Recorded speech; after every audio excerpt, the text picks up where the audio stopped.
Hello students, welcome back. Now today we are going to start our chapter 3, which is Taro's Reward. Right? What is the story about, students? This story is about a thoughtful and loving son. He works hard to fulfill his parents' wishes and gets some unexpected help. So students, here we are going to learn about a boy who is very hardworking. He does everything in his capacity to make sure that all his parents' wishes are fulfilled. So he receives an unexpected help from someone. From whom, what happens, what is the help he receives? All these questions will be answered in this chapter. Let us see. A young woodcutter named Taro lived with his mother and father on a lonely hillside. All day long, he chopped wood in the forest. Though he worked very hard, he earned very little money. So what do we have here, children? There is a young woodcutter. What is a woodcutter? A person who cuts woods and sells it for a living.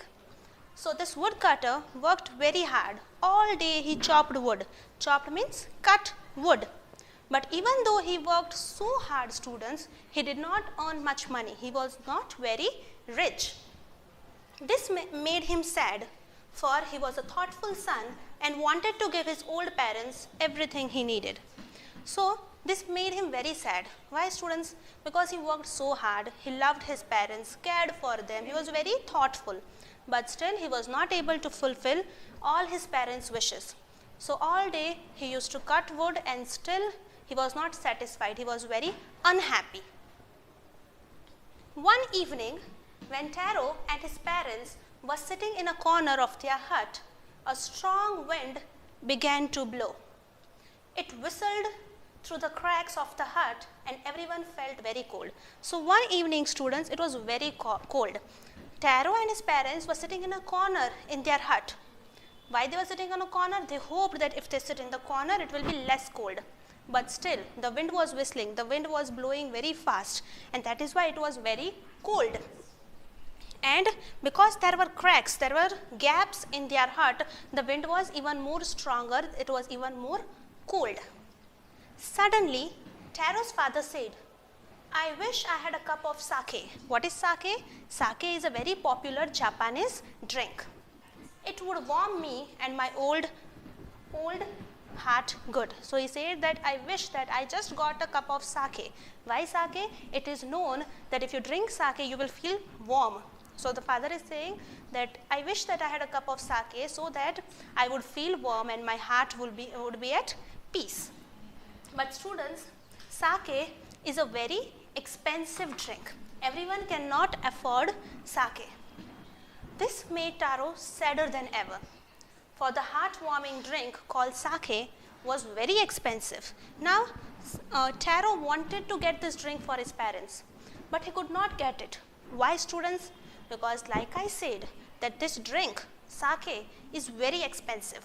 And we know that Taro is not a very rich man. He works hard, no doubt he works very hard, but still he is not able to earn enough money that he can get this drink for his parents. So he became even more sad because there was one more wish that he was not able to fulfill for his parents. How do I earn more money? He asked himself. How do I get a little sake for my poor old father?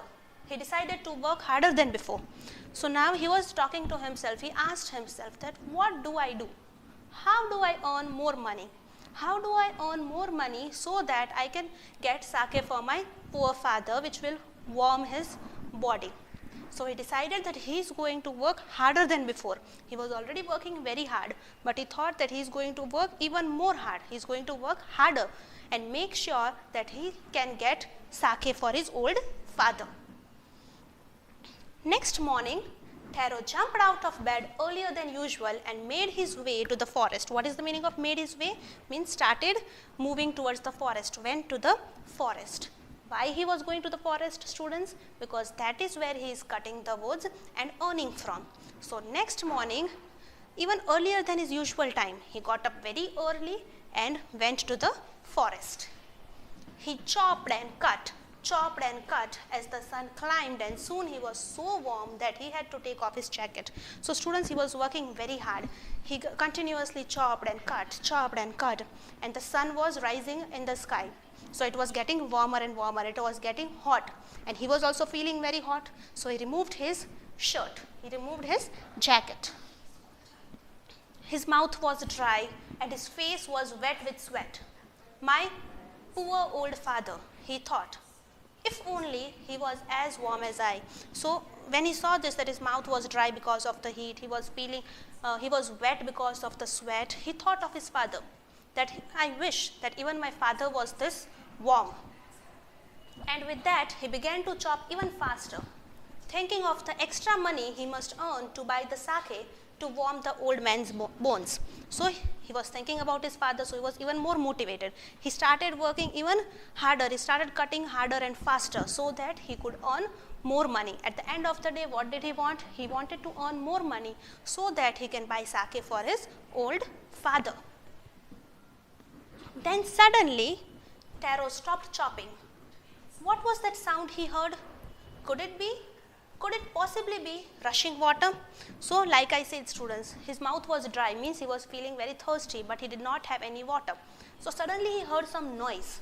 Now what was this noise? He was wondering, he was thinking that where is this noise coming from? And he thought that this noise was of water, rushing water. Rushing water means water was flowing, like there was a waterfall. Taro could not remember ever seeing or hearing a rushing stream in that part of the forest. He was thirsty. The axe dropped out of his hands and he ran into the direction of the sound. So Taro used to go to that place every day, and he had never heard that voice. So he did not even know that there was a stream or a waterfall in that area of the forest. But now that he heard the noise and he was thirsty, so he dropped his axe. He put his axe down over there and started running towards the sound so that he could reach that stream or waterfall. Taro saw a beautiful little waterfall hidden behind a rock. Kneeling at a place where the water flowed quietly, he cupped a little in his hand and put it to his lips. So when he reached that place from where the sound was coming, when he reached that place, he saw that there was a waterfall over there. So he went near the waterfall and cupped his hand. Cupped means took the water like this in his hands and put it to his lips. Was it water or was it sake? He tasted it again and again, and always it was the delicious sake instead of cold water. So now when he saw the waterfall, when he saw the stream, it felt like it was water. So he took it in his hands and tasted it. And when he tasted it, he came to know that it was not water, it was sake. So much of sake was flowing from that waterfall, from that stream. So he was very surprised and he was very happy, because what did he want? He wanted sake for his parents, right? Taro quickly filled the pitcher. Pitcher means a pot.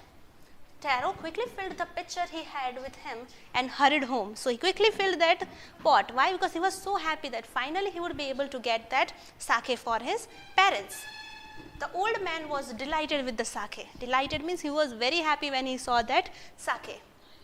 After only one swallow of the liquid, he stopped shivering and did a little dance in the middle of the floor. So the old man was so happy that he started dancing. And seeing this, even Taro was very happy that finally his parents were happy.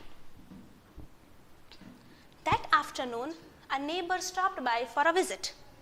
Taro's father politely offered her a cup of the sake. So that evening, there was a neighbor who came to their house to visit them. And because they had so much of sake, Taro's father offered some to that lady. The lady drank it greedily. Greedily means she wanted more and more. Drank it greedily and thanked the old man. Then Taro told her the story of the magic waterfall.